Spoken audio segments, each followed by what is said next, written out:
असलम दोस्तों, वेलकम आपका मेरे चैनल में। तो आज आप दोस्तों को इस वीडियो में बताऊंगा एक और वेबसाइट है जिसकी मदद से आप किसी मोबाइल की लोकेशन जान सकते हैं। एग्जैक्ट लोकेशन ये आपको नहीं बताएगा, लेकिन इतना आपको अंदाज़ा दे देगा कि ये मोबाइल कुछ टाइम पहले कहाँ था।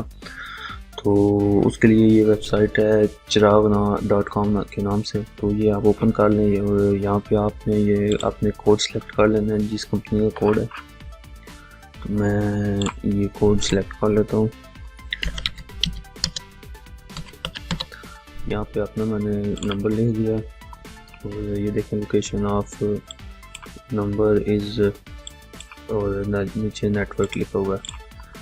तो इस तरह आप भी किसी भी मोबाइल नंबर की लोकेशन जान सकते हैं और उसके बारे में अगर आप मज़ीद डिटेल जानना चाहते हैं तो उसके लिए और काफ़ी सारी एप्लीकेशंस और वेबसाइट्स हैं जो आपको मुकम्मल डिटेल यानी कि आईडी कार्ड नंबर मोबाइल का और भी नाम वगैरह और भी काफ़ी सारी डिटेल देते हैं।